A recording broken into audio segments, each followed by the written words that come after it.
নমস্কার, দেখছেন talk to Bangla. আমি অভিষেক রয়েছে আপনাদের সাথে। এই মুহূর্তে যে খবর নিয়ে উপস্থিত হয়েছি, অমিত শাহ গিয়েছিলেন বিহারে এবং বিহারে গিয়ে তিনি জনসভাতে যেভাবে একদম ধাক্কা খেলেন, কিন্তু সেই ধাক্কাটা খাওয়ার কথা ছিল কি অমিত শাহের? এই প্রশ্ন এই মুহূর্তে উঠতে বাধ্য। তার কারণ একটা ছোট্ট ভিডিও আপনাদেরকে আগে দেখাবো, তারপর আসবে এই নিয়ে বিস্তারিত। কারণ এই মুহূর্তে সেই ভিডিওটা অত্যন্ত ভাইরাল হচ্ছে, যেখানে একদম সরাসরি শেখানো হচ্ছে ভারতীয় জনতা পার্টির যারা কার্যকর্তা তাদেরকে যে কিভাবে নরেন্দ্র মোদী যখন আসবেন তার নামে একদম স্লোগানিং করা হবে, মোদি মোদি করে চিৎকার করতে হবে, কিভাবে হাততালি দিতে হবে স্বাগত জানানোর জন্য। সবটাই রিহার্সাল হচ্ছে, যেন একটা নাটকের রিহার্সাল। ঠিক তেমন একটা ভাইরাল ভিডিও এই মুহূর্তে কিন্তু অত্যন্ত সোশ্যাল মিডিয়াতে সারা দেশ জুড়ে ঘুরে বেড়াচ্ছে, এবং সেই ভাইরাল ভিডিওটা আপনারা আগে দেখুন, তারপর আসছে অমিত শাহকে এই ভাইরাল ভিডিও সূত্র ধরে কিভাবে অপমানিত হতে হলো, কিংবা এই সামগ্রিকতার পরিপ্রেক্ষিতে অমিত শাহকে কেন হঠাৎ করে বিজেপির এই ধরনের যে সমর্থকরা তারা একদম মুখের ওপর অপমান করে দিলেন ভোট চোর বলে, সেটা সমস্তটাই ব্যাখ্যা করবো। আগে আপনারা ভিডিওটা দেখুন যে কিভাবে বিজেপির একজন কার্যকর্তা তিনি শিখিয়ে দিচ্ছেন সমর্থকদেরও নয়, একদম বিজেপির যারা পার্টি মেম্বার তাদেরকে শিখিয়ে দিচ্ছেন, যারা পদাধিকারী তাদেরকে শিখিয়ে দিচ্ছেন। এবার আপনারা হাততালি দিন আর ওরা হাততালি দিচ্ছে। এর পরবর্তীতে আপনারা মোদি মোদি স্লোগান দিন, তারা মোদি মোদি করে চেঁচাচ্ছে। এটা সম্পূর্ণটা রিহার্সাল হচ্ছে একটা ঘরের মধ্যে। আগে ভিডিওটা দেখুন, অত্যন্ত ভাইরাল এই মুহূর্তে, তারপর আসছে বিস্তারিত ব্যাখ্যায়। लेकिन हम लोग कैसे लगाएंगे? और ध्यान रखना, एक एक बात पे रिस्पांस होना चाहिए। ताली कैसे बजनी चाहिए और तालियों की गड़गड़ाहट से स्वागत कैसे होना चाहिए। मोदी जी का जब मंच पे लोग कहेंगे कि मोदी जी अब मंच पर आने वाले हैं, एंकर बोलेगा, तालियां बजना शुरू हो जाएंगी और मोदी मोदी का नारा शुरू। जरा ताली बजाइए। ताली कैसे बजाते हैं आप लोग? अभी मजा नहीं आई। कुछ लोग बजा रहे हैं, कुछ लोग नहीं बजा रहे हैं। जरा जोरदार तालियां, 5 मिनट की तालियां देखे कैसे बजाते हैं। जोरदार तालियों के साथ स्वागत होना चाहिए। उसके बाद मोदी जी का नारा कैसे लगेगा? नारा मता लो। नारे के 2 तरीके हैं। एक तो एंकर को, अरे नारा तो दिल से निकलता है, नारा तो अपने आप से निकलता है। फिर आप शुरू हो जाना। अब बदनावर में इतनी ताकत है कि जब आप बोलना शुरू करोगे तो बाकी तो बोलना शुरू ही कर देंगे। तो हमको आपको मोदी मोदी करना है। अब जरा दो बोल के दिखाइए। मैं डायरेक्शन नहीं दूंगा, आप अपने आप से जरा नारा करके दिखाइए। बोलिए।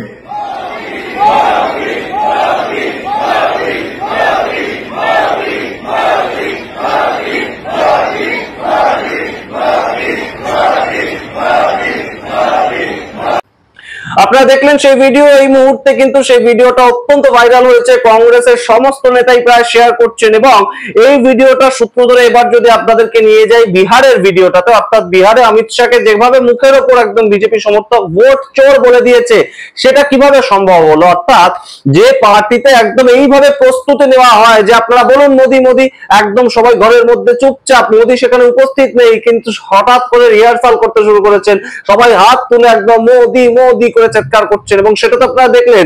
এবং সেই যে রিহার্সালটা হচ্ছে এবং তার সঙ্গে হাততালি দেওয়া, সেটাও তাদেরকে শেখানো হচ্ছে। আপনারা সবাই হাততালি কিভাবে দেবেন, সবাই হাততালি দিচ্ছে, আপনারা দেখলেন সেই সমস্ত। এবারে প্রশ্ন হচ্ছে যে অমিত শাহ যখন বিহারে একদম কর্মী সমর্থকদের উদ্দেশ্যে বলছেন যে আচ্ছা আপনারা কি জানেন যে রাহুল গান্ধী কেন বিহারে যাত্রাটা করলেন?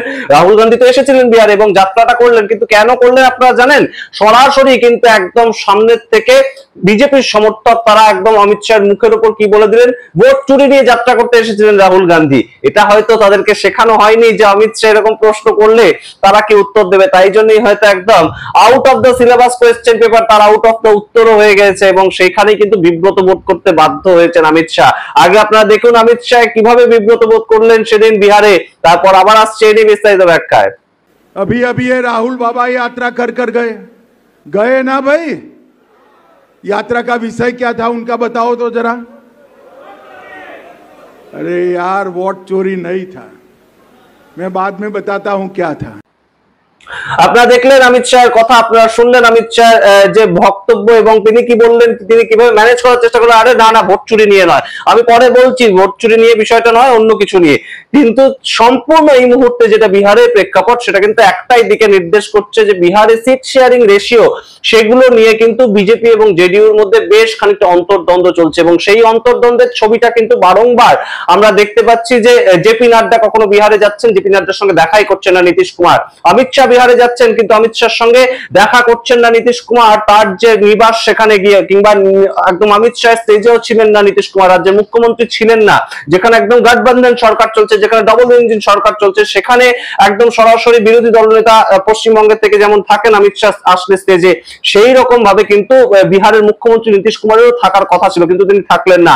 এবং নীতিশ কুমারের যে বাড়ি সেখানে গিয়েও তো অমিত শাহ দেখা করতে পারতেন, সেটাও তারা করলেন না, তারা একটা বাইরে হোটেলে গিয়ে দেখা করলেন, তেমন খবর উঠে আসছে। এবং এই মুহূর্তে কিন্তু কোথাও গিয়ে বিহারের যে সম্পূর্ণ ভোটটা বিজেপি করতে চাইছে বা অমিত শাহ এইভাবে স্ট্র্যাটেজিটা সাজিয়েছেন যে ঘুষপেটিয়া কথাটার উপর বারংবার জোর দিতে হবে, এবং অনুপ্রবেশ, ইল্লিগাল অনুপ্রবেশ ঘটছে বিহারে, এই একটা টপিকের ওপরেই কিন্তু মানুষকে সম্পূর্ণভাবে আকৃষ্ট করতে হবে তাদের দিকে, তাদের আর কোনো বিশেষ টপিক নেই।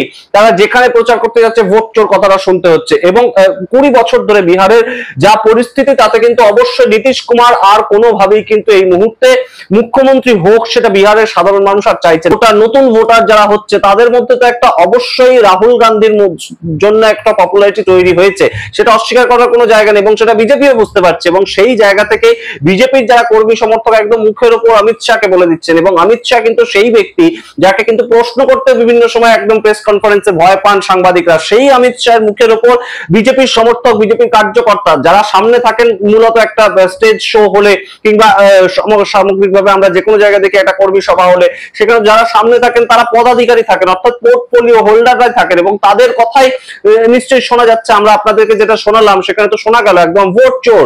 অমিত শাহ জিজ্ঞেস করছে, আচ্ছা কি নিয়ে বলুন তো, আপনারা বলুন তো দেখি রাহুল গান্ধী কি নিয়ে এখানে যাত্রা করে গেলেন। হয়তো অমিত শাহ ভেবেছিলেন তারা কেউ জানেন না, চুপি চুপি রাহুল গান্ধী এসেছেন এবং যাত্রা করে চলে গেছেন, কিংবা তারা অন্য কিছু উত্তর দেবেন। এবং সেই জায়গাটা অমিত শাহ কিন্তু ধাক্কা খেলেন রীতিমতন, যে স্লোগানটা একদম উঠে এলো ভোট চোর, ভোট চুরি নিয়ে। তাহলে ভোট চুরিটা কে করেছে? তার কারণ রাহুল গান্ধী এই মুহূর্তে কিন্তু একদম ইনজেক্ট করতে সমর্থ হয়েছেন যে বিহারে যে ভোট চুরি হয়েছে, কিংবা হরিয়ানাতে, কিংবা মহারাষ্ট্রে, বা সারা দেশ জুড়ে বিভিন্ন জায়গায় যে ভোট চুরিগুলো হয়েছে সেটা বাস্তবিক, একদম তার মধ্যে কোনো ধরনের কোনো অসত্য ভাষণ নেই। তিনি প্রমাণ দিয়েছেন 7ই আগস্ট, তিনি প্রমাণ দিয়েছেন 18ই সেপ্টেম্বর। পর এই যে প্রমাণগুলো, সেগুলোকে কিন্তু একত্রিত করলে কোথাও গিয়ে সাধারণ মানুষের মধ্যে এই মুহূর্তে একটা ধারণা ঢুকে গিয়েছে যে সম্পূর্ণভাবে ভোট চুরি করে বিজেপি ভোটে জিতছে। এই জায়গাটার মধ্যে কিন্তু রাহুল গান্ধীর সাধারণ মানুষকে নিয়ে যেতে পেরেছেন। এবং আপনারা জানেনই গত আগস্ট মাসের পর থেকে রাহুল গান্ধীর 1 মাসের মধ্যে বিভিন্ন জায়গায়, বিভিন্ন যে সোশ্যাল মিডিয়া অ্যাপ গুলো রয়েছে সেখানে ফলোয়ার কয়েক গুণ বেড়ে গিয়েছে। এবং সেই যে জিনিসগুলো, রাহুল গান্ধীকে মানুষ এখন দেশের নেতা হিসেবে কিংবা বিরোধী দলনেতা হিসেবে গ্রহণ করতে শুরু করেছেন। 20 বছরের পলিটিক্যাল ক্যারিয়ার হয়ে গিয়েছে রাহুল গান্ধীর। তিনি 2004 সালে প্রথম ভোটে লড়েছিলেন, কিন্তু এখন তার যে 20 বছরের পলিটিক্যাল ক্যারিয়ারের মধ্যে সবচেয়ে শীর্ষে রয়েছেন তিনি। এবং তার যে মূল পয়েন্টটা সেটা কিন্তু ভোট চুরি। এবং রাহুল গান্ধী যদি ভোট চুরি নিয়ে এই মুহূর্তে লড়তে চান, তাহলে অমিত শাহ লড়তে চাইছেন শুধুমাত্র একদম ঘুষপেটিয়া, অর্থাৎ ইলিগাল ইমিগ্রেন্ট যাদের বলা হয়, যে অনুপ্রবেশ যারা ঘটাচ্ছে বাংলাদেশ থেকে এবং মায়ানমার থেকে, রোহিঙ্গা বিভিন্ন সম্প্রদায় তারা অনুপ্রবেশ ঘটাচ্ছে। পশ্চিমবঙ্গের ক্ষেত্রে তাদের এই বক্তব্য একদম, আপনাদের যদি মনে থাকে পশ্চিমবঙ্গে যখন বনগাঁ এসেছিলেন অমিত শাহ, তখন একই বক্তব্য রেখেছিলেন যে অনুপ্রবেশকারীকে আটকাতে চাইছে তৃণমূল কংগ্রেস। এই যে বিষয়গুলো সম্পূর্ণভাবে এই একটাই কিন্তু বক্তব্য। ঝাড়খণ্ডে যখন তিনি হেমন্ত সোরেনের দলের বিরুদ্ধে লড়তে গিয়েছেন তখন একই বক্তব্য ছিল তার, এবং বিহারের ক্ষেত্রেও একই বক্তব্য। यात्रा का विषय था जो बांग्लादेश से घुसपैठिए आए हैं उनको बचाने का विषय था।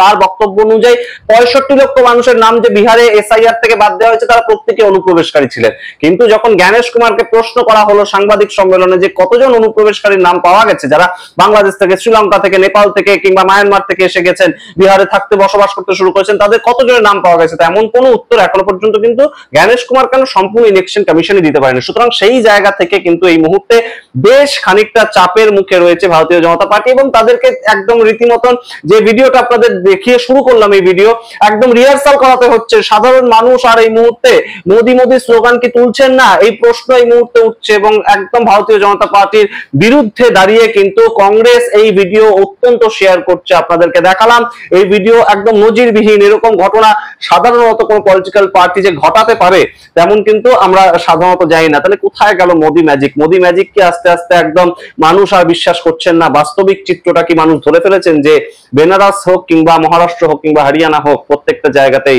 ভোটে কারচুপি করে বিজেপি জিতছে।